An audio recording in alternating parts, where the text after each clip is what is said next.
Waiting for connection. Oke, terima kasih. Pada kesempatan ini saya ingin memaparkan bagaimana aplikasi foto booth itu bisa digunakan ya.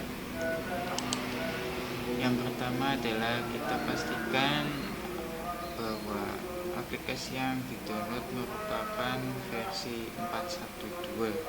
Itu versi yang terbaru saat ini. Pastikan filenya itu kita buat secara terpisah ya. Kita buat folder sendiri. Misal di sini kita kasih nama foto booth.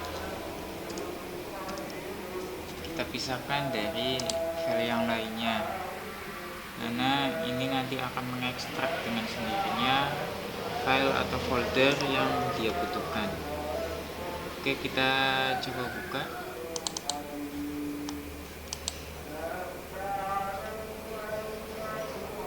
Nanti dia akan membuka atau menambahkan sendiri file ataupun folder atributnya.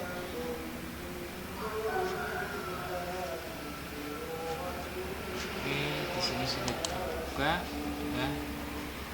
Nah, di halaman pertama ini ada menu setting.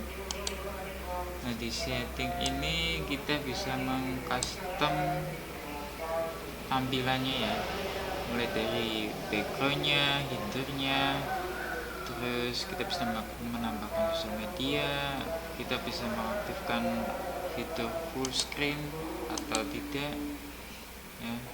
Ada pengaturan printer di sini. Pengaturan printernya kita juga bisa mengaktifkan untuk dua printer ya, jadi bisa untuk melakukan polling printer. Ketika sudah ada printer yang tercetak, maka dia akan mengantri di printer yang lainnya. Ini kemudian ini untuk pengaturan kamera. Ini loadingnya agak berat sedikit ya.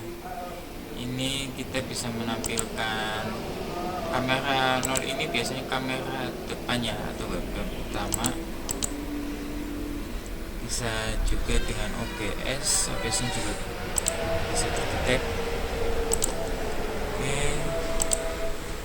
Terus ada mode push. Mode push kamera ini fungsinya kalau misalnya kita menggunakan webcam, dia itu akan berjalan ketika hanya diklik yuk fotonya webcamnya. Tapi kalau always on, kameranya itu akan selalu standby, selalu menyala. Ini fungsinya kalau misalnya kita sedang dalam event, karena biasanya ketika kita memulai foto ini loadingnya agak lama, agak berat pas di awal. Tapi kalau misalnya kita mengaktifkannya dengan always on, maka ini loadingnya menjadi lebih cepat, nggak ada delay, nggak ada apa.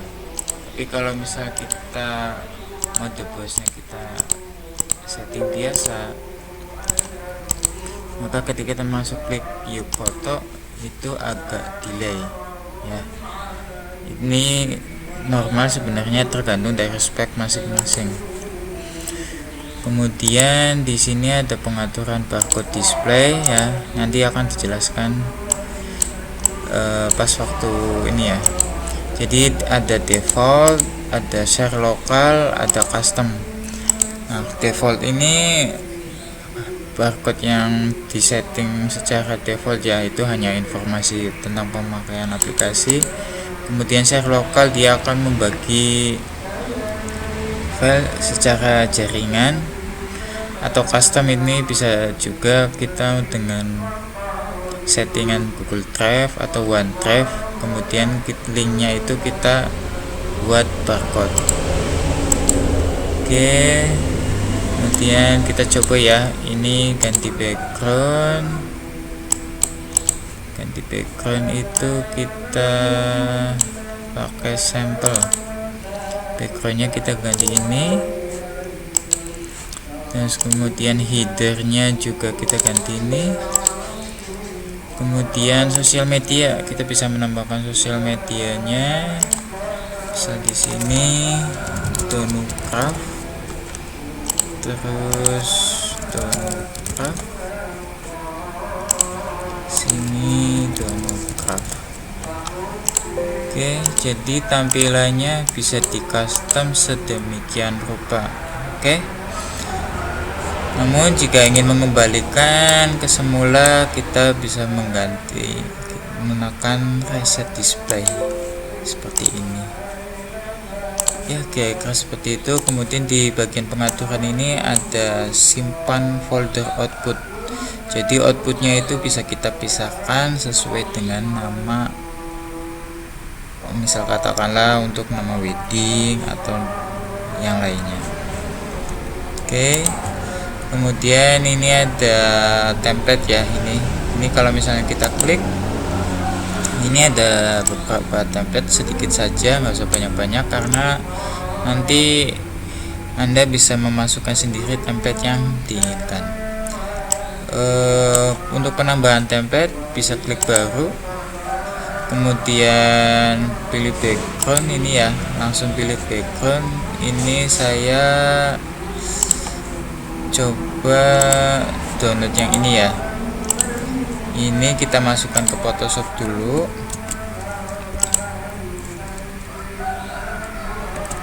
Oke, ini. Nah, bagian yang ingin mau kita masukkan foto itu kita hapus. Ini kita hapus supaya fotonya itu nanti akan terisi di dalamnya di aplikasi Download Photo Booth. Anggaplah ini seperti ini ya. Oke, ini polosan ya, ini polos bukan putih. Kita simpan dalam bentuk format PNG. Coba kita simpan sampel 2. Kita kembali lagi, kemudian pilih background ya. Ini tampilannya kalau misalnya tidak terlihat full, rasionya kita custom, jadi terlihat full ya, seperti ini.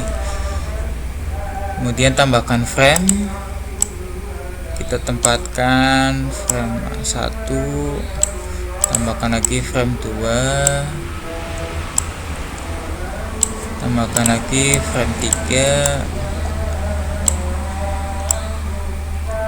Nah, ini kalau foto stripnya nantinya mau kita bagi dua ketika sudah tercetak, kita bisa duplikat ya. Jadi fotonya itu tidak sampai 6 kali foto ya, tapi cukup 3 kali foto, tapi nanti bisa kita sobek atau bagi dua pas waktu sudah tercetak. Pada bagian template ini hanya bisa mengatur sampai ini saja, tidak bisa mengatur menambahkan nama, teks atau yang lain, hanya bisa menambahkan frame foto yang desainnya sudah kita siapkan di Photoshop atau aplikasi yang lainnya. Kemudian kita simpan. Nah, nanti akan menambah sendiri di sini ya, seperti itu. Kemudian kita bisa pilih desain template yang mana yang mau kita gunakan untuk foto. Seperti ini. Setelah kita memilih foto yang diinginkan, katakanlah ini, kita mulai dengan yuk foto. Nah, pas pada waktu yuk foto ini kita bisa mengatur brightness-nya ya, brightness kamera ini, atau kita bisa melakukan flip. Ini juga ada efek yang bisa digunakan. Kemudian ada fitur live template. Live template ini kita bisa melihat hasilnya di dalam template itu nanti akan seperti apa. Jadi kita bisa mengatur dahulu sebelum melakukan sesi foto. Oh ya, kalau misalnya kita menggunakan tampilan tanpa live template, itu countdown atau hitung mundurnya akan berjalan secara otomatis ya. Kita coba 4, 3, 2, 1 ya. Kita mulai dari nomor 4 karena kalau 3 dirasa terlalu cepat. Oke, hasilnya seperti ini. Ini barcode-nya adalah barcode aplikasi ya, karena yang kita setting di awal itu adalah barcode aplikasi. Ini ada jumlah cetakan yang mau diinginkan, terus nanti kita bisa print ya. Selesai, kita coba ganti pengaturan kameranya menjadi pengaturan kamera yang lainnya. Coba ini.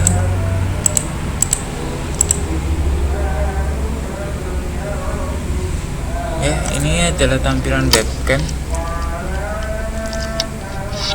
Tampilan webcam ini ya, webcam eksternal. Saya pasang dulu.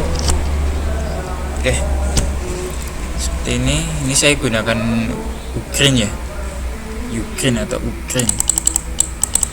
Oke, seperti ini. Kemudian kita coba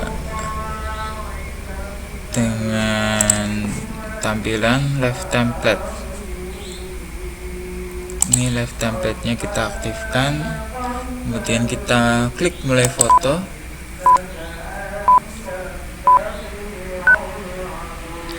Ya, pada saat menggunakan live template ini kita tidak bisa melakukan secara otomatis tapi manual. Jadi ini cocok kalau misalnya kita mau atur posisi dulu supaya pas. Kalau kita dirasa sudah pas begini, kita mulai lagi fotonya.